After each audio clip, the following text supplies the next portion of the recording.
Hey, how's it going? It's been a hot minute. I've got back from TwitchCon, and now we're going to get into the news. So, first off, we're going to do TwitchCon news. Oh my god! So, we've got the incident that happened in the Lenovo booth.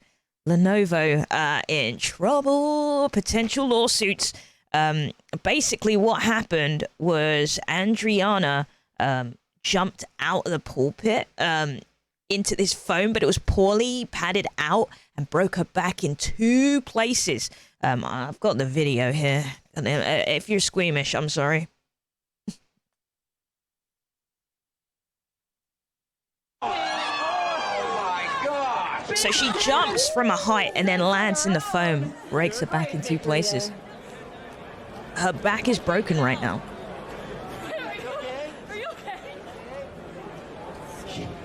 Down by the pitfall. Medic! She is not okay. She is the opposite of okay. Seriously injured.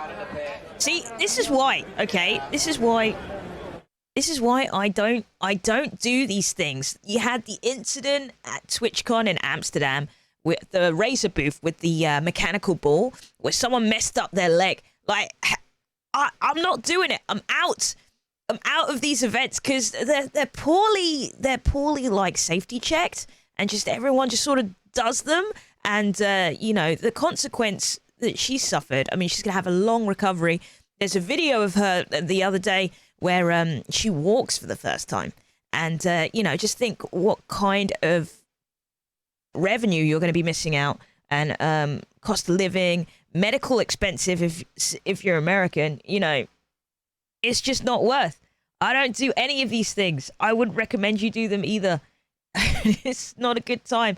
I wish Adriana a quick and speedy recovery. Also, I think you know, she should sue because the pit wasn't padded out enough. There's no way that you should sustain that severe of an injury from like fun event things. So some safety checks were not done. And that's negligence. So, you know, luck to her. I hope she has a speedy recovery, and I hope she gets some money back for her loss of earnings. That's messed up. Anyway, right, moving on. TwitchCon party. I went to the TwitchCon party, the partner party. I did not have a good time, but I left early, so I missed this. But Chud Logic, he's a streamer, political streamer. He streams often. He's been on panels with Destiny before. He saw Keffals. You remember the Keffals Destiny drama? Like, Destiny's banned, so he can't go to TwitchCon. He was outside meeting, greeting people. I didn't get to meet him. Sad. He was out on the outside meeting, greeting people. But his wife, Milena, is also a Twitch streamer and a partner, and she was at the partner party. And apparently, Keffals came over, shaking, super mad, and said, "Tell your husband to stop investigating me because I will take down his YouTube channel." That's what she said, man. Drama's deep. So that was the TwitchCon partner party. I feel bad that I left early now. I left an hour early. It feels like all the cool stuff happened after I left. It makes me sad.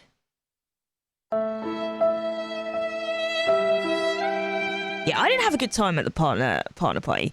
It was just cliquey, man. It was just like groups of people, and they were not interested in talking to anyone else. It was horrible. I wouldn't recommend it. I wouldn't recommend going to a partner party by yourself. You know, yeah, maybe I should just get some friends. Just get some friends to talk to. Next to the news about TwitchCon, you have Kiwi on a Stick. If you don't know Kiwi on a Stick, she's hilarious. She's a Splatoon 3 player. She's part of a team that I'm in called Noir, which showcases some of the best black female content creators. And as content creators go, Kiwi on a Stick is up there. Anyway, she did the closing ceremony at TwitchCon. And can I just say, the closing ceremony at TwitchCon was amazing. Not only did I see so many people on the panel and talking that looked like me, but it was just super inspiring. It was really, really inspiring. Anyway, on the panel for the closing ceremony, Kiwi had a mask on, and in the Twitch chat, she was basically getting a lot of hate for wearing a mask. and putting her health first, because at the end of the day, we've never seen something like this in our generation. I think the last time was like the Spanish flu. That's affected the entire world in such a way. I mean, you can argue Ebola, but that didn't affect the whole world the same way that COVID did. And she's prioritizing her health, and she made the personal choice to wear a mask on stage, and apparently that got people super mad, and she was getting a lot of hate comments on Twitter as well. And it's just so unnecessary. Just so unnecessary. On that panel, to be getting so much crap. It's upsetting. It upsets me. On top of that, you had a streamer, I cannot remember her name. She is that forgettable. But basically, the tweet was by Kate Coe. And she basically was saying that everyone that was doing big things at TwitchCon, she'd never seen so many mid streamers. Let me see. I bet she probably deleted the tweet, and I was embarrassed for her. It just screams insecurity. You got to tear women down that are doing interesting and fun things. They privated their Twitter. They made it private. It doesn't exist anymore. They deleted themselves off Twitter. That's too funny. That's too funny, man.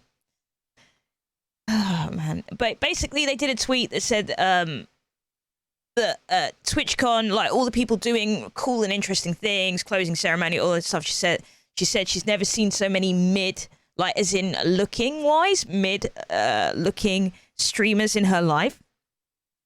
And I don't know if you've seen Kiwi on a stick. Kiwi on the stick is freaking beautiful. Like, she is far from mid, okay? Like, low-key stunning. So, it just screams insecurity and jealousy, to be honest. Insecurity and jealousy. I don't understand that whole mentality. You got to bring someone down that's doing great things and being super inspiring. And, just think about women on the platform that is Twitch and their level of success. It's like we've got a ceiling, an invisible ceiling, with regards to viewership. It feels like you get to the 1,000 mark and you're a woman. It's like that's where you're going to stay. And it's really difficult to break through that ceiling of concurrent viewership. And even Kai himself said, we got to get the women up there. We got to support them. We need to progress as a community and as viewers. Because at the end of the day, everyone games. In fact, women game more than men. There was a statistic that had that women have a higher percentage of gaming, mainly mobile games. But still, it's gaming. It's gaming. Anyway, I'm waffling. Also, low-key chat. Should we have a look at a Kiwi on a stick pictures? Because she's beautiful.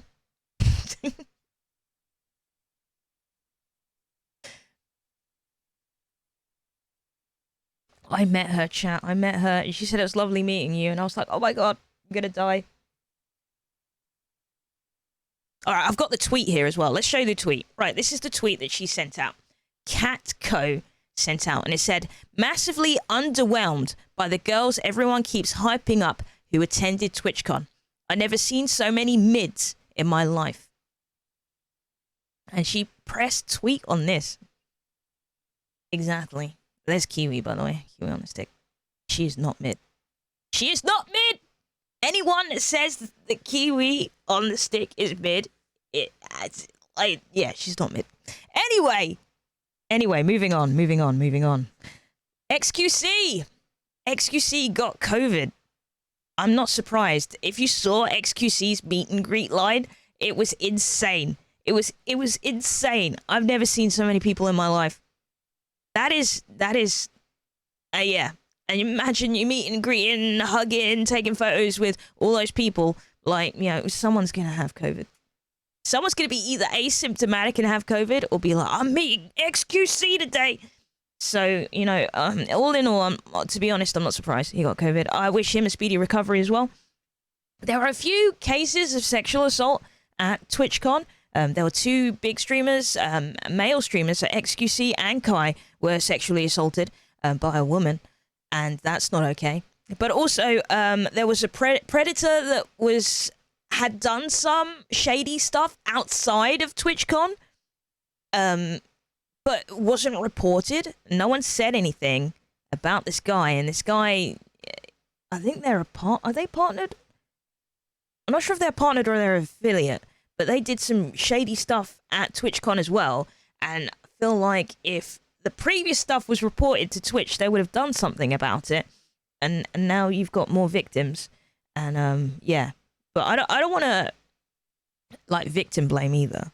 It's a sticky situation. I've never been sexually assaulted, so I don't know what that's like, but I feel like if it happens to you, you want to prevent it from happening to other people.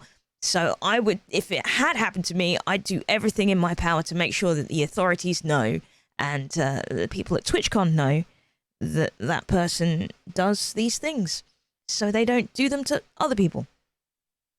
That's my opinion, personally.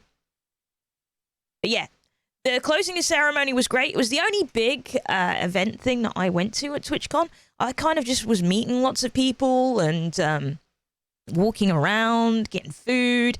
Yeah, I had a really, really good time at TwitchCon. It was really, really inspiring and great to see so many creators that I really look up to and be able to talk to them. And, you know, everything just sort of seems that much more tangible. If you can meet your heroes, they have set down the blueprint, they have set down the model and follow it. So yeah, good time.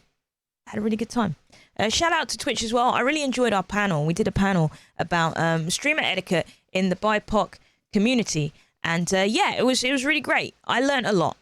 I learned a lot from the audience, I feel. And I feel we learned a lot from each other. It was a really, really good conversation. So yeah, I hope I could do more panels at TwitchCons. And I hope to go to many, many more. So yeah, guys, this has been the news. And yeah, we'll come back with some more. Because, you know, streamers can't behave. So, you know there's going to be more news. You know there's going to be more news. So, I'll see you soon. That's the way the news goes. Peace.